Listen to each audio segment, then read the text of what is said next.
I think we all remember our first Minecraft world. There was something incredibly special about loading into a new world, not knowing what you could do and what you were going to find. The possibilities genuinely seemed endless.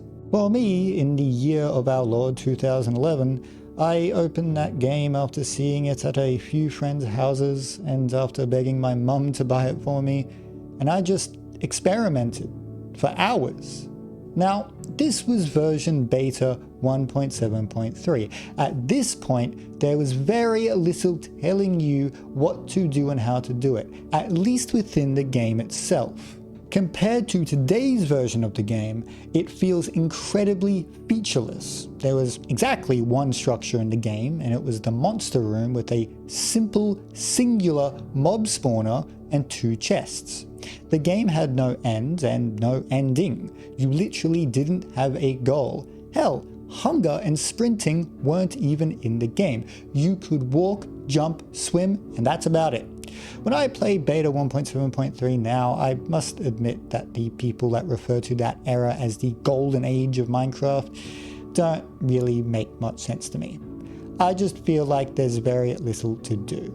But to me, at age 10 in 2011, it was in fact truly magical. And I think one reason for that I have appreciated as I have gotten older is that the game was explored via experimentation. The gameplay loop essentially consisted of the game spoon-feeding you something new, you interacting with it, and slowly learning more. For example, you punched blocks, noticed they eventually broke, and then picked them up. Then, possibly by accident, you opened your inventory. You saw the crafting grid next to your character, and then played with it. Eventually, with the logs you collected at some point, you can find that you start making planks, and then a crafting table, and then you get an even bigger crafting grid, and then you start playing with that, occasionally creating entirely new items, where this process repeats again and again into infinity. But I must admit, after a while I kind of ruined it for myself, at least a little. And how I did so might come as a surprise to some, but I do think this is important. One day, I found the Minecraft wiki, and it just told me how to do everything. That loop of experimentation was essentially over. Don't get me wrong, I have always enjoyed Minecraft even after I stopped experimenting with it, but even as a kid, after a while, I realized that I had lost the magical feeling that I got from exploring the game for the first time, with nothing but my own trial and error. The reason I detail that and the actual topic of this video is that just recently, for the first time in a long time, I got a semblance of that feeling back again. And it was through living vicariously through a YouTube video. I've been getting back into Minecraft again recently, so of course the all-powerful YouTube algorithm showed me exactly what I wanted to see, which turned out to be an edited down compilation of a relatively small yet obviously rather dedicated streamer named About Oliver, playing Minecraft for the very first time as an adult. Most notably, he made the conscious decision to go into the game with little to no knowledge regarding anything. He knew that monsters come out at night, that there is an end credit screen you can reach, and that's about it. So after about a decade of not feeling like I did again, just by encountering the statistical improbability of an adult gamer who's never played Minecraft, I have rediscovered this magical aspect of the game. And just from this, I've gotten more motivation to explore Minecraft and all it has to offer than I have in years.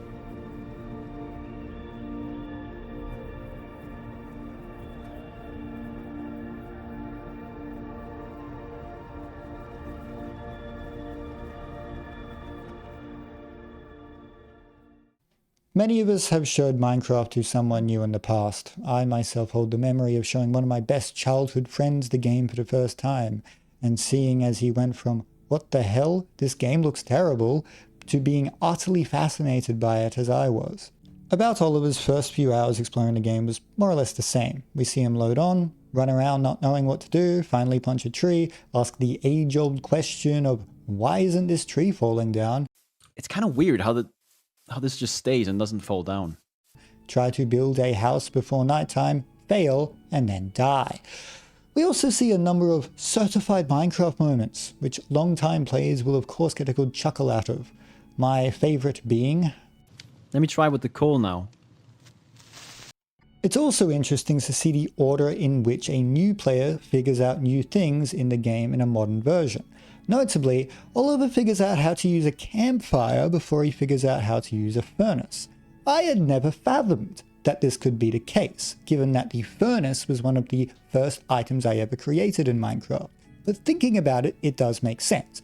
Oliver had found a village with a campfire in it, so he saw the block rather early, whereas in my original version of the game, production blocks like that simply never spawn naturally. Of course, the campfire was never in the game at all. While I did get a fair bit of enjoyment from this first stream, it was mostly just something to have on in the background. It didn't capture my attention as something particularly intellectually interesting, just as something entertaining that I didn't have to focus on. This changed, however, when Oliver switched from the Bedrock version of Minecraft to Java. There, he starts an entirely new world where he spends the rest of the series. This is where it starts getting interesting for me, because usually at this point new players of the game would have started getting information from other people with more experience in the game, or just started googling the stuff they don't know. But of course, Oliver does not do this.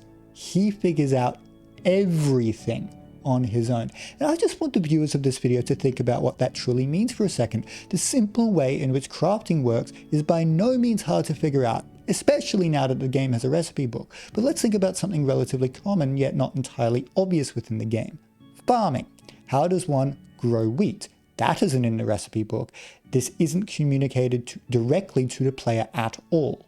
You have to figure out on your own that 1. Hoes are used for farming. 2. You use a hoe on grass to till soil. 3. You use seeds on the tilled soil to plant them.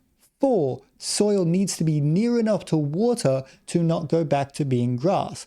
5. What the different stages of wheat growing visually look like. And 6. What fully grown wheat looks like and that you can then harvest that to get wheat.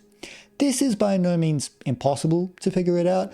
Oliver gets most of the way by knowing what hoes do in real life and also by seeing farms naturally generate in villages around his world. But it does still take him a good while to figure out all the ins and outs of this system. So, dear viewer, having considered all of this, let me ask you something. Forget about beating the game for a second, that's way down the line. As someone who's never played the game before and isn't using Google or any information that he got outside his playthrough, how would Oliver figure out how to get to the Nether? How would he know to create a ring of obsidian and then light the inside of it on fire? Hell, how would he even know that there is a Nether to find? These are things I just never considered in the past, and honestly, if you'd asked me, I probably would have told you that Minecraft is just impossible to learn without outside information to guide you. But Oliver's playthrough of the game showed me that that's just completely untrue, and the way in which the modern version of the game conveys information to its players made me appreciate the game in ways I had never done before.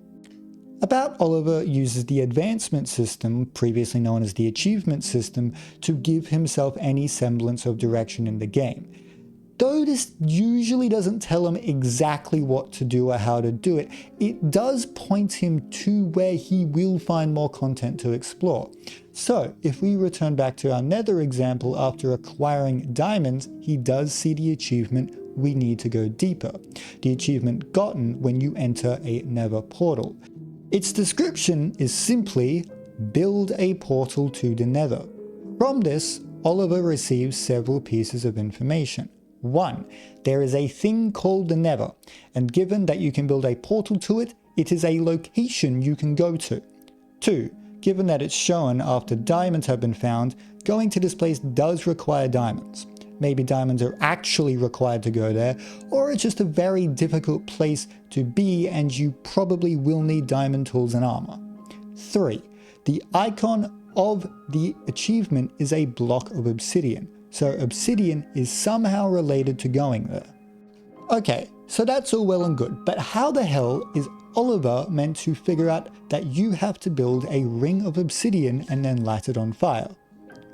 Wait, ruined nether portals spawn naturally in the world now. He has an actual example of one that he can find. Now, of course, he doesn't know that these are ruined nether portals, at least not right away. But once he does have those pieces of information from seeing the achievement, and he sees the ruined portals, which, by the way, do spawn with chests that can have fire charges in them to light something on fire, after a bit of trial and error, he does figure it out. This is an example of what I have realized about modern Minecraft. It threads the line of letting the player feel like they are discovering more about the game without straight up telling them what to do, or leaving them totally without information about the kinds of things that are in the game. If you are intelligent, which I think about all of it is quite intelligent, you can figure all this stuff out. And when he does, he straight up yells in joy. And it is incredible to hear. Like when he figures out how to create potions after experimenting with brewing stands for an absurdly long time. Maybe I can use this? The pufferfish to the rescue! Here we go, boys! I'm gonna make some kind of poison, I guess, because these are poisonous. Oh! Oh my god! Yo, that's great! Oh, I love that! Or when he figures out redstone to a decently advanced level and starts doing crazy experiments with it. Try flint and steel.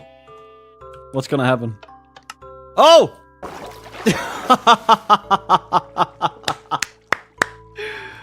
Amazing. It wasn't shot out. It was utilized. Yeah! Bitch! It's utilizing the item. It's not shooting it. I can't believe this actually fucking works. He actually figures out how to use a redstone comparator before he realizes that if you sneak walk up to the edge of a block, you can't fall off of it. Which is absolutely insane, because I don't think I know how to use a redstone comparator. Oh, and less uproariously, I should mention that he spends hours not knowing what to do with wither skulls, until he finds a painting of the wither. He eventually figures out that the base of the wither is made from soul sand from that painting, and then spawns a wither directly outside of his house. Look at the back. That looks like netherrack. Could that be soul sand? It kind of looks like soul sand, now that I think about it. I'm gonna do this now. Get up there. Oh, fucking hell! Holy shit, it worked! What is that bar? I did it! I summoned it! Cat was blown up. What's happening? I'm so confused. Oh, shit! Oh, no! What the fuck is happening? This time, the incredibly enjoyable thing to watch was his chat go absolutely ballistic watching this happen. Of course, About Oliver was not looking at his chat throughout any of this, as that would likely give him information he didn't want to have regarding the game. So we are all sitting there knowing exactly what is about to happen and how big a mess it will be, but we just have to sit there and let it happen. All of this is just something that me, and I assume most of the people watching this video, would never think about. If you did get any period of playing the game which consisted of pure experimentation and exploration without outside information, it was likely pretty brief, like it was for me. But God, I wish I didn't look up information about the game for way longer than I did. That said, if I had done that, I actually don't think my experience would have been as good as About Oliver's was. First of all, I was a child, and probably not a smart enough one to figure out everything on my own. Secondly, I think in the versions of the game that I started with, the hints to figure everything out just aren't there as much as they are now. I don't think Oliver could have figured out how to go to the Nether if he had this experience in beta 1.7.3. Now, there is some value to that, I suppose. It would be cool if I thought I had found everything there is to find in the game and then realized that, oh shit, there's a whole other dimension to go to. But imagine how cool it would be if I built the nether portal, went in, not knowing what I was going to find, and then encountered an entirely new dimension. That would have been an incredible moment of discovery. People sometimes criticize modern versions of the game these days because they are too easy, and I'm not sure I agree anymore. I used to. I at first was a bit perplexed at the addition of the recipe book, for example. I had always just remembered the recipes, so why must we have a recipe book? It didn't bother me too much because I could always just, not use it, but I still didn't agree with it as a design choice. I felt it took away from that discovery aspect of the game. But maybe somewhat counterintuitively, I think I now agree with it.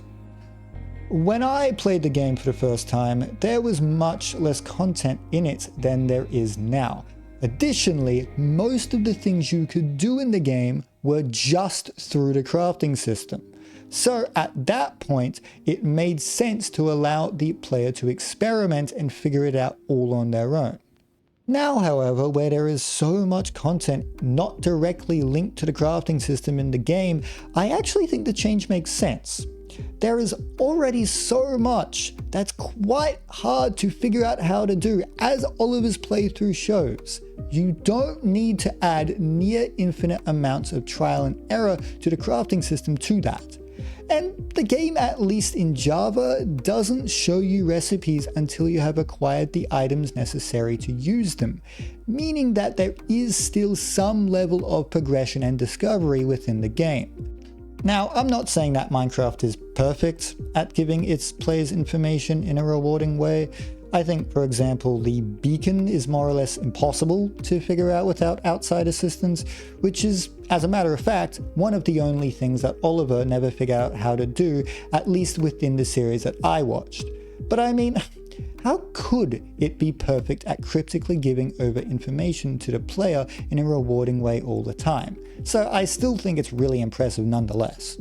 So eventually, Oliver does start to make his way to the Nether. He figures out that he should follow an Eye of Ender through the advancement system. He then attempts to do so, eventually finding the stronghold location. After another good while, he does find the end portal and realizes that he is meant to place Eyes of Ender in the end portal because there's already one in there. After another good while, he comes back with all the needed Eyes of Ender acquired. And so, without any information from the outside, he makes his way into the end. Surprisingly, the fight isn't actually as hard for him as I expected it to be. He doesn't beat it first try or anything, but he figures out what he's meant to be doing regarding the crystals healing the dragon pretty much right away. So, after a few attempts, he does manage to defeat it. And then, he doesn't go through the portal that's generated right away. Remember when I said that one of the things that Oliver did know about the game was that there was an end credit screen? So yeah, because he didn't get it when he beat the Ender Dragon, he thought he hadn't beat the game yet. So he goes exploring further into the end. He even finds an elytra. Though he never figures out what to do with it, he actually just thinks it's a cool looking cape. Oh! Oh, it's a cape! Hey, I'm a knight. Then he thinks he maybe has to defeat the Wither to beat the game. And then that's when he spawns it in his base for some reason. Anyway, after a good while, he finds himself back to explore more of the ends. He realizes that the end portal spawned by the dragon after the fight will be easier for him to use to get back to the overworld. And then, after many streams, after going into the game with little to no knowledge of it, after spending many hours figuring out the game's many systems, often by complete trial and error, and then after going above and beyond to beat the game in a way which was completely unnecessary from the beginning, but anyway, to Oliver's surprise, but not the audience's, the credits finally roll. No. No. What? I said at the beginning of the video that this series made me feel something for the game I haven't felt in many years, and I hope by now it's evident as to why that is. The game is not only able to be played by someone with no knowledge of it, it's designed for it. And I think there's a strong argument to be made that this is actually the best way to play the game. The sense of discovery in a randomly generated sandbox, all the mystery, all at your fingertips with an absolutely incredible soundtrack to complement it, is something I experienced once in 2011 at 10 years old, and now in 2025 I got a glimpse of it once again. Seeing how far the game has come, I would do so much to wipe my mind of knowledge of the game and write a strongly worded letter to myself to encourage me to play the game without any research at all. I have no doubt in my mind that it would be an incredible experience, and I believe it was for Oliver. Anyway, that's the end of this video. Of course, I'll give a shout out to About Oliver, the streamer we've been talking about this whole time. His mostly rather wholesome personality and genuine excitement at learning the game really added to my viewing experience in a way I don't think many creators could do. But also a shout out to the YouTube channel Elis. This channel posts supercuts of Oliver's and other streamers' playthroughs of games, and it's how I watch this series. This is the first of a new kind of content I'm doing on this channel. It's going to be within the niche of video essays about Minecraft content creation and its history. So if you're interested in that, I'll at least give that a proper go. I'll appreciate a subscribe. And also I'd like to hear what kind of stories within the sphere of Minecraft content creation that you guys would want to see. Of course, I have quite a few ideas of my own, but more can never hurt. Anyway, thanks for watching everyone. Goodbye.